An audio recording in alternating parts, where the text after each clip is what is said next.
கச்சதீவு இலங்கையை விட்டு இந்தியாவுக்கு சேராது. 1000 பேர் என்ன சொன்னாலும் அது இலங்கைக்கு சேர்ந்தது தான். வடமாகாணத்தின் தொழில் மையத்தில் ஒரு இடம்தான் கச்சதீவு. அவன் என்ஜின் வேகம் 430 ஹோர்ஸ் பவர். அப்போ இந்திய மீனவர்களோடு நாங்கள் போட்டி போட்டு தொழிற்செய்ய இயலாத ஒரு இந்தியன் அந்த எல்லைக்குள்ளே ஒரு நாள் வருவான்னு சொல்லி சொன்னால் அவ்வளோ இறால் இன்றைக்கு ஒரு உதாரணத்துக்கு சொல்ல போனால் ஒரு 100 கிலோ இறால் படகுன்னு சொல்லி சொன்னால் நாளைக்கு அவன் படகு எங்களோட பிரதேசத்துக்குள்ள வரும் பட்சத்தில் எங்களுக்கு நாளைக்கு 20 கிலோ இறால் கிடக்கிறதுமே முழுக்க நவீனமயமாக்கப்பட்ட போட்டுகள். அவர்கள் கூறுவது முழுக்க நாங்கள் அடைஞ்சு வந்துட்டோம், திசை மாறி வந்துட்டோம், முழுக்க பொய்யான விஷயம். இன்றைக்கும் நாம் சிங்களவர்களுக்கு அடிமை தான். நம்ம தமிழ்நாடு போலும் தமிழர் வாழணுன்ட்டு தான் இந்த போராட்டமே. இப்போ போராட்டம் முடிஞ்சும் நாம் அவங்களுக்கு கைகட்டி தான் நிற்குவோம்.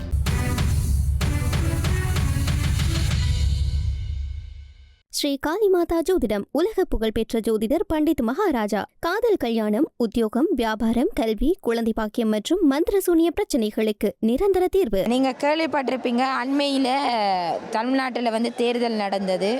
அந்த தேர்தலில் இப்போ தற்போது முதல்வராக இருக்கின்ற ஜோசப் விஜய் அவர்கள் அவருடைய தேர்தல் பிரச்சாரத்தின் போது சொல்லியிருந்தார், கச்சத்தீவை இந்தியாவுக்காக நாங்கள் மீட்டெடுப்போம் என்று சொல்லியிருந்தார். இன்னொரு விஷயம் இப்போ அதிகளவாக பேசு பொருளாக இருக்கு. அவர் அந்த தேர்தல் பிரச்சார டைம் பேசின விஷயம் அந்த நேரம் தொடக்கம் இப்போ வரைக்குமே இது ஒரு சர்ச்சைக்குரிய விஷயமாக இருக்குது.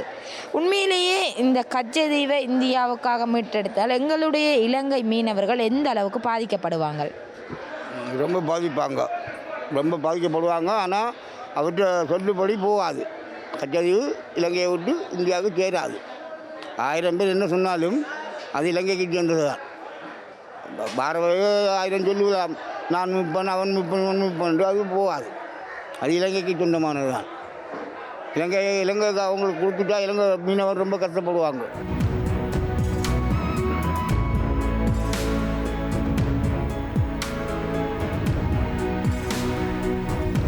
நாங்கள் இந்திய மீனவர்களால் 50 ஆண்டுகளாக வடமாகாணம் பூராவும் பாதிப்பு உள்ளான ஒரு பிரதேசம். இன்றைய நிலையில் நாங்கள் நேற்று கொடுத்த பேட்டியின் சாரம், அர்ஜுனாங்கிற ஒரு எம்பி அவர் போய் இந்தியாவில் கச்சதீவையும் வடமாகாணத்தையும் கிழக்கு மாகாணத்தையும் நீங்கள் உங்களோட கட்டுப்பாட்டுக்களை கொண்டு வாருங்களேன்னு சொல்லி அங்கே ஒரு பேட்டி ஒன்று கொடுத்துருக்கிறேன். அது உண்மையில் ஏற்றுக்கொள்ளப்பட முடியாத ஒரு விடயம். அதாவது வடமாகாணத்தின் தொழில் மையத்தில் ஒரு இடம்தான் கச்சதீவு. இந்த கச்சதீவு தான் சகல தொழிலாளரும் அந்த பகுதியை நோக்கி தொழில் செய்கிற ஒரு நகர்வு. அப்போ கச்சதீவு அவர்கள் இந்தியாவுக்கு வழங்கினால் வடமாகாணத்தையே வழங்கின மாதிரி அந்த கருத்து முடியும். ஒரு நாட்டு பற்றில்லாதவன் இப்போ இந்தியாவில் இப்போ தற்போதைய முதலமைச்சராக வந்திருக்கிற விஜய்க்கு அந்த பேட்டியை சொல்லியிருக்கிறேன். அது ஏற்றுக்கொள்ளப்பட முடியாத ஒரு விடயம். இது விடயம் சம்பந்தமாக ஏற்கனவே அந்த இங்கே தேர்தல் நடக்கைக்கு முன்னே அந்த பிரச்சாரங்கள் செய்தவங்களில் இந்த இந்த அரசாங்கம் ஆட்சிக்கு வரைக்கும் முன்னே பிரச்சாரம் செய்தாங்களே, அது அனுரகுமார் திசாநாயக்காவோட கட்சியை சார்ந்தவங்களோ அவங்களுக்கு ஆதரவானவங்களோ அவங்க பேட்டி எடுக்கைக்கே நாங்கள் சொன்னாங்கள், கச்சதீவை எக்காரணம் கொண்டும் இந்தியாவுக்கு நாங்கள் விட்டு கொடுக்க தயாரில்லை. காரணம் என்னன்னு சொன்னால், வடமாகாணத்தின் முழு தொழிலாளற்ற தொழில் மையமே கச்சதீவு தான். ஆனால் இந்த நிலையை நாங்கள் கச்சதீவு அவங்களுக்கு தாரவாத்து கொடுத்தால் இந்தியா சொல்லுது நாங்கள் கச்சதீவு அண்டித்தான் தொழில் செய்கிறோம். ஆனால் கச்சதீவை அண்டி தொழில் செய்திருந்தால் அது உண்மையில் ஏற்றுக்கொண்டிருக்கலாம். ஆனால் அவன் கச்சேரி தொழிற்சியே இல்லை. மன்னார் தொடக்கம் பூனரி வரைக்கும் அந்த ஆதிக்கம் இருந்தது. ஏன் அனுமதி வழங்காமலே அதே போல் பருத்தூர் கடல், இஞ்சால கடலில் முல்லைத்தீவு வரைக்கும் இந்திய மீனவற்ற ஆதிக்கம் இருக்குது. அப்போ நாங்கள் ஒரு சின்னொரு சலுகை கொடுத்தால் கூட அது வடமாகாண மக்களின் வாழ்வாதாரத்தை முற்றுமுழுதாக பாதிப்படைய செய்யும். இந்த நிலையில் கச்சதீவு என்ற ஒரு பொய்தை இந்தியா கொடுக்குறத வடமாகாண மக்களோ இருந்தாலும் சரி, கிழக்கு மாகாண மக்களாக ஒருபோது நாங்கள் ஏற்றுக்கொள்ள மாட்டோம். எங்களோட நிலம் எங்களுக்கு சொந்தம், எங்களுக்கு தேவை. அதை இன்னொரு அந்நிய தேசத்துக்கு நாங்கள் விட்டு கொடுக்குறதுக்கு தயார் இல்லை. இந்த நிலையில் தான் இன்றைக்கு நாங்கள் இன்றைக்கு சட்டவிரோதமான ஒரு தொழில் ஒன்று சொல்லி இந்த ரோட தொழிலை எல்லாரும் சொல்லி கொண்டிருக்கிறாங்க. நாங்கள் விரும்பியோ விரும்பாமலோ இந்த ட்ரோலர் தொழிலை இது செய்கிறதுக்கு காரணம் இந்திய மீனவரின் வருகை. இவர்கள் 1976 முன்பிருந்தே இந்த இழுவம்படி தொழில் செய்ததால் நாங்கள் எங்களோட பாரம்பரியமான செய்த வழிச்செல்வ தொழிலை செய்ய முடியாத ஒரு சூழல் ஏற்பட்டது. அதன் காரணமாகத்தான் நாங்கள் 1976 பிற்பட்ட காலப்பகுதியில் எமது பகுதியில் இந்த இழுவப்படை மடி தொழிலை நாங்கள் மேற்கொள்ள வேண்டிய சூழ்நிலை எங்களுக்கு ஏற்பட்டது. ஆனால் காலத்துக்கு காலம் நாட்டில் ஏற்பட்ட யுத்த அனர்த்தங்களால் நாங்கள் வடமாகாணத்தில் கடற்வெளியை தடை சட்டம் 1983 போடப்பட்டது. அன்றில் இருந்து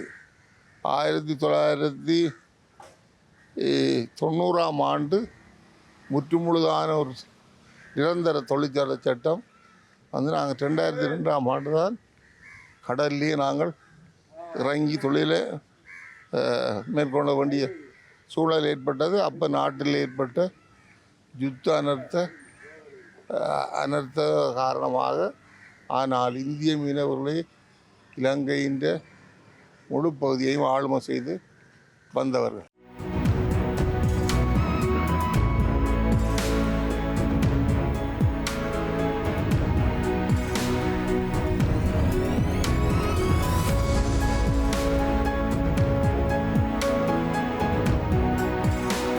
இருபத்தெட்டு போட்டு 30-40 கோஸ் பவர் தான் என்ஜின். ஆனால் இந்திய மீனவர்களது படகு 70 அடி நீளமுள்ள படகு, அவன் என்ஜின் வேகம் 430 கோஸ் பவர். அப்போ இந்திய மீனவர்களோடு நாங்கள் போட்டி போட்டு தொழிற்செய்ய இயலாத ஒரு சூழ்நிலை.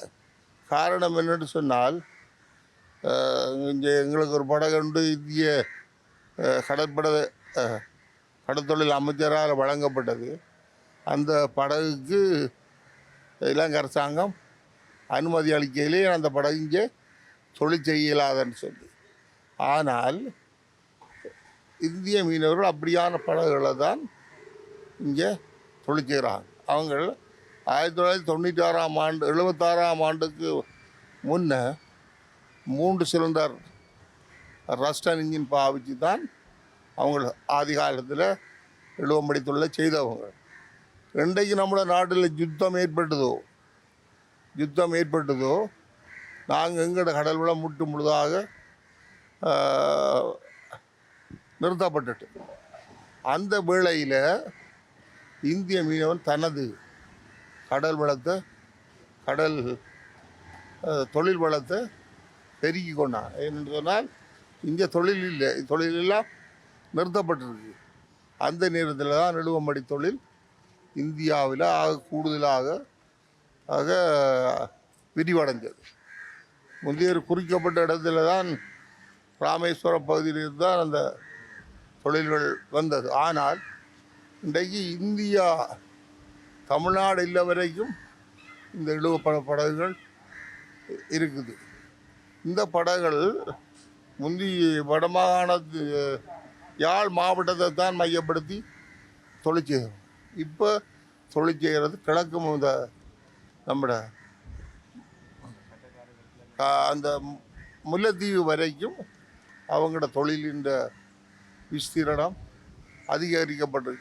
இப்போ அவங்க காற்று கடலில் நாங்கள் தொழில் கட்டினாலும் அவன் இந்த இந்திய கடலில் வரைக்கும் இலங்கை கடலில் வரைக்கும் இந்திய மீனவர்கள் வந்து தொழில் செய்துட்டு போகிறாங்க. போகைக்க அன்றாடம் வாழுகின்ற மக்கள் கூடுதலாக எங்களோட பகுதியில் இந்த வண்டை படகுகள் இருக்குது. வடகடலை பொறுத்தவரையில் எல்லாம் சின்ன போட்டுகளாக 17 அடி போட்டு அவுட் மோட்டர்லாம் தொழில் செய்கிறவங்க அவங்க கரையோரங்களில் தான் அந்த பகுதியில் கொடுப்பேன். நான் கரையை நின்று இந்திய ரோலரை நான் பார்க்கலாம். அவ்வளோ தூரத்துக்கு நின்று அவங்க அந்த தொழிலை செய்கிறாங்க. இப்போ ஏற்பட்டது டிடாபியல், என்ன புயல்? டிடாபியல். இந்த நேரத்தில் நாங்கள் இங்கே தொழிலில் நிப்பாட்டி வச்சுக்கிறோம். ஆனால் அவன் தொழிலுக்கு வந்திருக்கிறான்.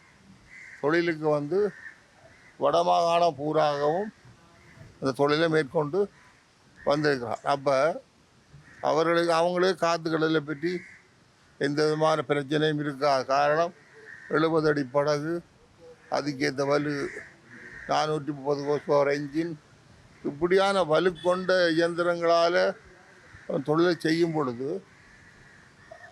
பாதிப்புங்கிறது எமது மக்களுக்கு தான் பெறும். ஆனால் இந்திய மீனவர்களுக்கு ஒருபோதும் வராது. அப்போ இந்திய மீனவர்கள் எக்காரணம் கொண்டும் இலங்கை கடல் பரப்புக்கு வருவதை நாங்கள் விரும்பவில்லை.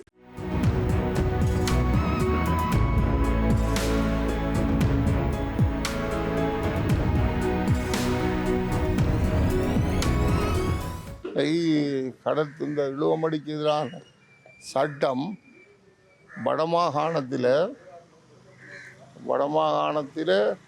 நாங்கள் கடலில் இறங்காத நேரம் இந்த அரசாங்கம் போட்டது. 1996ஆம் ஆண்டு இழுவமடிக்கு எதிரான ஒரு சட்டத்தை இலங்கை அரசாங்கம் போட்டது. அது இலங்கை அரசாங்கம் இலங்கையில் வாழ்கிற மக்களுக்காக போட்டுதா இல்லை இந்திய மீனவர்களுக்காக போடப்பட்டதா என்ற கேள்விக்கு பதில் இல்லை. காரணம் என்னன்னு சொன்னால் கடலிலே இறங்காத நேரம்தான் அந்த சட்டம் போடப்பட்டது. ஆனால் அந்த சட்டம் தான் இப்பையும் சோழ தொழிலுக்கு தடை, இப்படியான ஒரு பிரச்சாரம் இந்த நாட்டில் உலாவிக்கின்றது. ஆனால் இந்த தடை சட்டம் ரெண்டு இங்கே பலதரப்பாலும் பேசப்படுகிறது. ஆனால் அந்த பேச்சாளர்கள் எல்லாரும் இந்த நாட்டின் கள்ளக்கடத்தல், முழங்கால் மட்டும் தண்ணீரை வலவாயிறவங்க, கடலே தெரியாதவங்க தான் இந்த தொழிலுக்கு எதிரான பிரச்சாரங்களில் ஈடுபடுறார்கள். அப்போ இவர்களை நம்பி இங்கே இந்த அரசாங்கம் அவரோட சொல்லுக்கு செவிசாய்க்கிறதுல எந்த விதமான பிரயோசனமும் இல்லை. இப்போ தற்பொழுது எங்களோட நாட்டில் எங்களோட தொழிலுக்கு எதிராக வழக்கொண்டு நடந்துருக்கு. இந்த வழக்கின்ற முடிவு எந்த வகையில் அமையுங்கிறது எங்களுக்கு தெரியாது.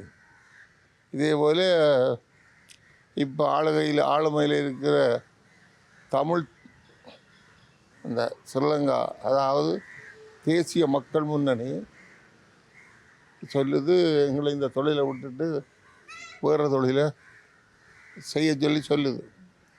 ஆனால் நாங்கள் செய்யலாத சூழலில் உள்ள காரணம் இந்திய மீனவற்றை வருக. அதனால் 2004ஆம் ஆண்டு விடுதலை புலிகளின் ஆட்சி காலத்தில் இந்த இழுவமடி தொழிலால் கடல் வளங்கள் அழிக்கப்படுது, இந்த தொழிலை நீங்கள் நிப்பாட்டுங்க. அப்போ நாங்கள் அதை ஏற்றுக்கொண்டு தொழிலை நிப்பாட்டினா நாங்கள் மாற்று தொழிலோடு போனால் அங்கே முழு இந்தியாக்காரன் வந்து எங்களோட வலைகளை அள்ளிக்கொண்டு போயிட்டான் கடலோட. அப்போ நாங்கள் தொழில் இல்லாமல் இருந்த நாங்கள் அந்த நேரத்தில் அண்டிய நிர்வாகம் விடுதலை புலிகள் இருந்தது. நாங்கள் போய் அவங்களோட முறையிட்ட நீங்கள் எங்களை மாற்று தொழில் செய்கிறதுக்கு அனுமதிச்ச நீங்கள் முழு இதையும் இந்திய மீனவர்கள் அறுத்து கண்டு போயிட்டாங்க. இப்போ தொழில் செய்ய இல்லாமல் இருக்குது. நீங்கள் எங்களுக்கு மாற்றிடான முடிவு சொல்ல ஒன்று 24 மணித்தியாளருக்கு நீங்களும் இந்த தொழிலை செய்யுங்கன்னு சொல்லி கடல் பட தளபதி சூசி அவர்களால் எங்களுக்கு பணிக்கப்பட்டது. இதன் அடிப்படையில் நாங்கள் இச்சவரைக்கும் இந்த தொழிலை மேற்கொண்டு வாரோம். ஆனால் இந்த கச்சதீபை வழங்குற என்கிற இதுக்கு வடமாகாணம் ஒருபோதும் அனுமதி அளிக்காதுங்கிறத இந்த இடத்துல நாங்கள் திட்டவட்டமாக கூறிக்கொள்ள விரும்புகிறோம். கச்சதீபங்கிறது வடமாகாணத்தின் ஒரு கடற்தொழில் மையம். அதை நாங்கள் பறிகொடுக்க தயாரில்லை. நாங்கள் என்ன தொழில் செய்தாலும் கச்சதீவு தான் மெயின் இடம். அதனால் கச்சதீவு ஒரு காலமும் இந்திய மீனவர்களுக்கு வழங்குறத ஏற்றுக்கொள்ளாது.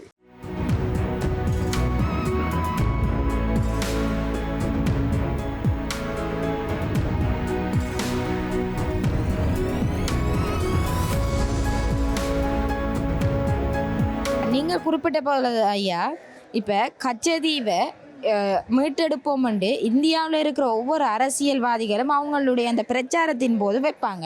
இந்த உண்மையிலேயே இது அவர்கள் இந்த பிரச்சாரத்தை போது இந்த வைக்கிற கோரிக்கை வந்து உண்மையிலேயே நிறைவேற்றப்படுமா? இல்லை, நிறைவேற்றப்படாது. அது சாத்திய கூற கிடையாது. அது சும்மா பேச்சுக்காகவே நான் அது செய்வேன் இது செய்வேன்னு சொல்லி கண்துடைப்பு. மக்கள்கிட்ட ஓட்டு கொண்டு முறை அந்த சொல்லு ஓட்டு கொண்டு பிறகு 2 வருஷம் 1 வருஷத்தாலும் எங்களால் முடியலைன்னுவாங்க. இதான் சொல்லுவாங்க. அதுக்கு மேலே ஒன்றும் நடப்பாதாங்க. இப்போ நடந்துகிற முடி வந்து கூட எவ்வளோ அவசரப்பட்ட கட்சியை மீட்கிறதுக்கு முடிஞ்சுதா? அவரால் முடியாது, விஜயால் முடியுமா? இந்தியா பிரதமர் அவரால் முடியாதது விஜயால் முடியுமா? முடியாது. நான் தமிழ்நாட்டில் ஓட்டு பண்ணி முன்னுக்கு வரவும் நான் அமைச்சர் ஆகணுமென்ற ஆபத்தில் இருக்க தொழிலாளியை மக்களையும் ஏமாத்துறது. அந்த ஏமாற்றத்துக்கு பதிவு தான் இது. நான் எடுப்பேன் மீட்பேன் என்று சொல்கிறது. ஆனால் மீட்கலாது. அது இன்னும் எத்தனை அரசாங்கம் வந்தாலும் கச்சதீவு இந்தியாவுக்கு மீள்படாது. மீள்பட்டால் இந்த இலங்கை மக்கள் தொழிலுக்கு செய்ய முடியாது. அவ்வளோ பேரும் வீட்டோட கிடக்க வேண்டியான். ஏன்னா இப்போதே இலங்கைக்கு சொந்தமாக இருக்கும்போதே இவ்வளோ போட்டுகள் வந்து அழிக்கிறாங்க தொழில்கள் எடுத்து. அதுவும் சொன்னா அப்படின்னா இன்னும் 1000 போட்டு கூட வரும். அப்படி வந்துட்டால் என்ன செய்யணும்? நாங்கள் இலங்கையில் காக்கள் பட்டினியாக தான் கிடக்கும். நாங்கள் என்ன எங்கள் சிறு தொழில் தான் எங்கிறது. அவங்க பெருந்தொழில் அவன் வந்து முழுக்க முடிச்சுட்டு வலிச்சிட்டு போயிடுவோம். நாங்கள் என்ன செய்ய முடியும்? இந்தியா அடிக்கடி டீசலும் விலையேறுது. இந்த விலையேறதுக்கு நாங்கள் எப்படி தொழில் செய்ய முடியும்? பிடிக்க முடியாது. அதனால் கச்சதீவை மீட்க விட மாட்டோம். நாங்கள் என்ன பண்ணியும் கச்சதீவை இந்தியாவுக்கு கொடுக்க விரும்ப மாட்டோம்.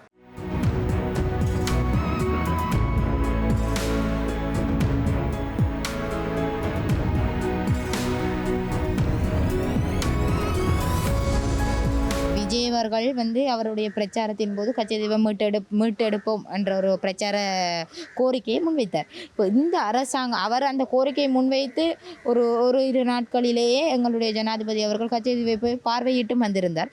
அவர் அந்த நேரத்திலே அவர் சொல்லியிருந்தார், நாங்கள் கச்சதீவை வந்து இந்தியாவுக்கு வழங்க மாட்டோம் என்ற ஒரு கோரிக்கையை ஜனாதிபதியும் முன்வைத்திருந்தார். உண்மையில் இந்த அரசாங்கம் வந்து மீனவர்களுக்கு எந்த அளவில் சார்பாக நடந்து கொள்ளுது?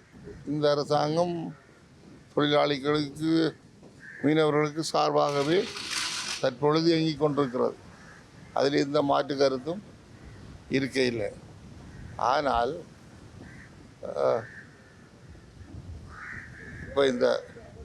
இப்போதான் விஜய் ஆட்சிக்கு வந்திருக்கிறேன்.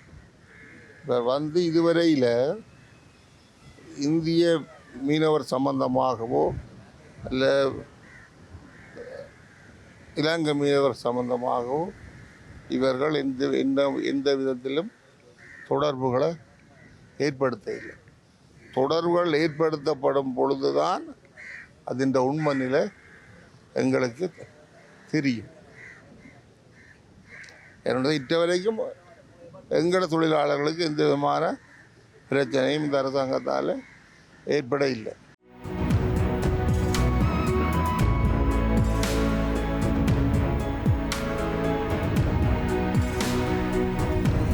இந்திய மீனவர்கள் எங்களோட நாட்டுக்குள்ளே வரும்போது எங்களுடைய நாட்டு வளத்தில் இருக்கின்ற கடல் மீன்கள் எந்த அளவில் பாதிக்கப்படுது? இப்போது அழிவடைந்து வருகின்ற மீன்கள் எதாக இருக்குது?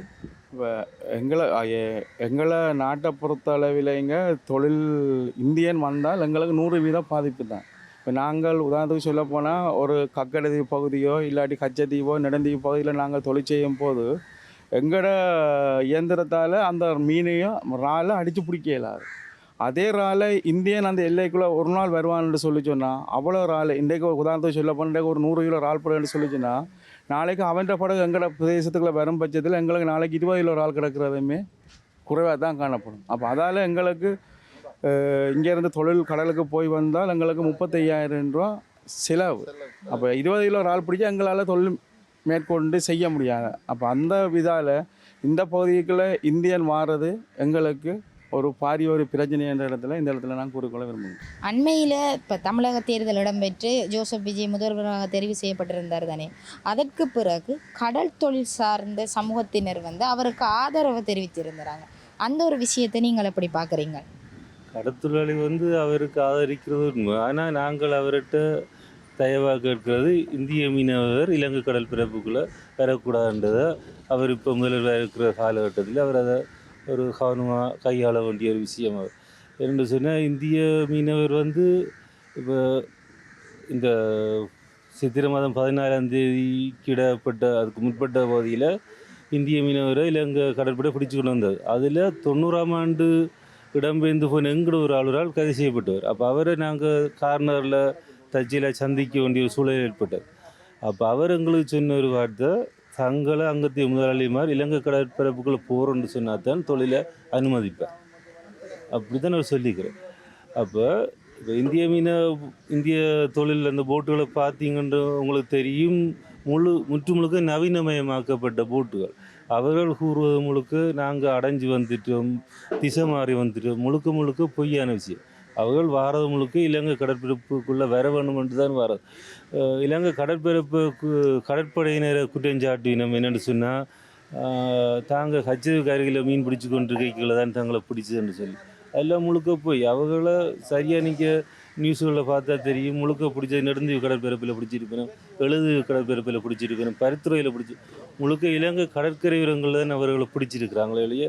யாரையும் இலங்கை கடற்படையினர் கச்சேரிக்கு அருகில் வச்சு பிடிச்சதும் இல்லை. அவர்கள் வாரம் முழுக்க இங்கே அவர் வாழதால் நாங்கள் தொழிற்சியே இல்லாத ஒரு சூழல் ஏற்படுது. இப்போ தொழில் இல்லாத இப்போ 2 மாதம் தொழிலை நிப்பாட்டி இருக்கணும். வார ஆனி மாதம் 14ஆம் தேதி இப்போ தொழிலுக்கு வருவினோம்.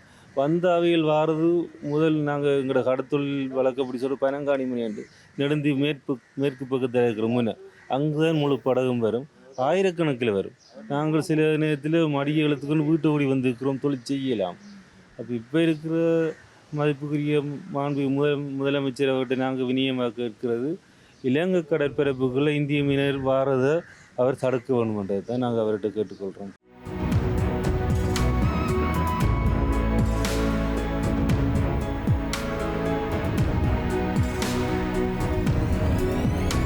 இந்திய அரசியல்வாதிகளை பார்த்தீங்கன்னா, ஒருபுறம் சீமானவர்கள் ஈழத்து போராட்டங்களையும் ஈழத்தினுடைய வரலாறுகளையும் எடுத்து அவருடைய அரசியல் நடைபெறுகின்றது. ஒருபுறம் பார்த்திங்கன்னு சொன்னால் விஜய் எடுத்துக்கொண்டோம்னு சொன்னால் அவர் ஈழத்துக்காக நாங்கள் உதவுவோம் என்று சொல்லுறார். அதே நேரத்தில் ஈழத்தில் இருக்கிற கச்சதீவை மீட்டெடுப்போம் என்றும் குறிப்பிடுகின்றார். இது இருவரும் ஒருபுறம் இருக்க, எங்களுடைய ஈழத்து மக்கள் இந்திய அரசியல்வாதிகளை நம்புகிறாங்க, எங்களுக்கு ஏதாவது செய்வாங்க, அவர்களால் எங்களுக்கு நன்மை கிடைக்கும் என்று நம்புகிறாங்க. உண்மையிலேயே இந்திய அரசியல்வாதிகளால் இலங்கைக்கு ஈழத்துக்கு ஏதாவது நன்மைகள் நடைபெறுமா? இல்லை, ஒரு காலம் இருக்காது. இந்த புலையத்தினவர் வந்துட்டாங்க, இன்னும் ஈழத்துக்குன்னு சொல்லி வெறும் எதுவும் செய்யணும் கிடையாது. எம்ஜிஆர் இருந்த காலத்தில் நடந்தது. அதுக்கப்புறம் வந்தாக்கள் இத்தனை பேர் இருக்காங்க. அம்மா வந்தவ, இப்போ மு.க. ஸ்டாலின் வந்திருக்கிறார். இதிலெல்லாம் ஈழத்துக்கு கொண்டு எதுவும் செய்ய கிடையாது. இளம் நம்ம இளம் எப்பயும் எப்போ யுத்தம் நடந்து அன்னையிலேருந்து ஈடுபட்டு கொண்டே கிடக்கு. இன்றைக்கும் நாம் சிங்களவர்களுக்கு அடிமை தான். நம்ம தமிழ்நாடு போலும் தமிழர் வாழணும்னு தான் இந்த போராட்டமே. இப்போ போராட்டம் முடிஞ்சும் நாம் அவங்களுக்கு கைகட்டி தான் நிற்கணும். இப்போ அவங்களாம் எல்லா இடத்துலையும் இருக்கிறாங்க. எந்த இதில் போனாலும் முதலாவது இடம் அவங்களுக்கு தான், தமிழனுக்கு கிடையாது. அப்போ நாம் என்ன செய்ய முடியும்? அவங்கள தான் ஒத்துழைச்சி போகணும். அதனால் அவங்கள நாங்கள் பெரும்பாலும் பாதிக்கிறதுக்கு நடக்கிற இல்லை. நடந்த அரசு நாம் அரசு பண்ணுவாங்க. அதனால் நாங்கள் இதை கேட்க முடியாது. அங்கே இருக்கிறவங்க சொல்லுவாங்க, ஆனால் அது நடைமுறைக்கு வராதுன்னா. இந்தியாவினுடைய அந்த இழுவை மடை படகுகள் வந்து எங்களுடைய கடல் வளங்களை அளிக்கின்றது. இதற்காக இந்த அரசாங்கம் என்ன நடவடிக்கைகள் எடுத்திருக்குது? இப்போ அரசாங்கத்தை பொறுத்தளவில் கடற்தொழில் இது சம்மந்தமாக சில இதுகளை அவங்களும் மேற்கொள்கிறாங்க. இலங்கை கடற்படையினர் போய் ஒரு 2 போட்டை பிடிக்கிறாங்க, கொண்டு வராங்க, அவங்கள விடுவிக்கிறாங்க, திருப்பி செய்கிறாங்க. ஆனால் இருந்தாலும் அவங்கள பொறுத்தளவில் எங்களோட எல்லைக்குள்ளே வந்து தொழிற்செய்யாட்டி அவனுக்கு அது நிவர்த்தியாக இருக்கா. அவன் இப்படி தான் அவனோட முதலாளியே சொல்லி விடுவான், இலங்கை எல்லைக்குள்ளே போய் கடற்தொழில் செய்துட்டு மேற்கொண்டு வாங்கன்னு சொல்லுவான். ஏன்னா இலங்கையில் இந்தியா எல்லையில் அவன் அடித்த எல்லாத்தையுமே கருவோடு அழைச்சிட்டான். அப்போ இனி இந்த வளம் எங்கட நாட்டுக்கு இருக்கிறபடியாக அங்கத்திய படகு முழுக்க எங்கட பகுதியில் தான் வந்து தொழில் செய்யுது.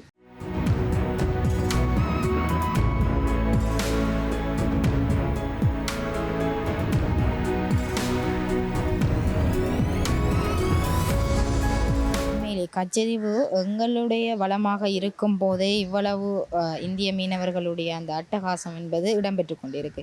கச்சதீவை இந்தியாவுக்கு வழங்கினா, ஒரு வேலை வழங்கினா எந்த அளவுக்கு எங்களோட மீனவர்கள் பாதிக்கப்படுவாங்க? எங்கள் மீனவர்கள் தொழில் இல்லாமல் வீட்டில் இருக்க வேண்டிய ஒரு சூழ்நிலை ஏற்படும். யாரும் தொழில் செய்யலாது. எங்களோட கடல் வளம் முழுக்க அவர்களால் இழுத்து கொண்டு போகணும். குறிப்பாக சொல்ல போனால் கொள்ளையடித்து கொண்டு போகணும். இப்போ சர்வதேச கடலில் பிரிக்கைக்குள்ள கச்சதீவு இலங்கை கடற்பரப்புக்குரிய தீவாகவே மாறிட்டு. ஆனால் அங்கத்திய அரசியல்வாதிகள் பிரச்சாரம் அங்கே வந்து ஊடகமயமாக்கல் பெரிய விஸ்வரூபமாக இருக்குது. அந்த ஊடகமயமாக்கல் மூலம் அவைகள் சொல்கிறது கச்சதீவை கொடுத்ததால் தான் தாங்க தொழிற்சி இல்லாமல் இருக்குது, தாங்க தொழிலாளி இலங்கை கடற்படையினர் கைது செய்யணும் என்று. இப்போ கிட்ட அடியில் ஓடி ஒரு கூறியிருக்கிற கச்சதீவை பேர் ஞாபகம் இல்லை, இப்போ கோனகுளம் அளவில் சொல்லிக்கிறேன், கச்சதீவை கொடுத்ததால தங்களுக்கு இவ்வளவு அவலம் வந்திருக்குன்னு சொல்லி. அப்போ இப்போ கூடி நாங்கள் சொல்கிறது கச்சதீவை நாங்கள் கொடுத்தோம்னு சொன்னால் நல்ல சுதந்திரமாக எங்களோட கருவியை முழுக்க வந்து தொலைச்சிவான் நாங்கள் வீட்டிலேருந்து பார்த்து கொண்டிருக்க வேண்டிய ஒரு சூழலாக ஏற்படும். ஸ்ரீ காளிமாதா ஜோதிடம் உலக புகழ்பெற்ற ஜோதிடர் பண்டித் மகாராஜா. காதல், கல்யாணம், உத்தியோகம், வியாபாரம், கல்வி, குழந்தை பாக்கியம் மற்றும் மந்திர சூனிய பிரச்சனைகளுக்கு நிரந்தர தீர்வு.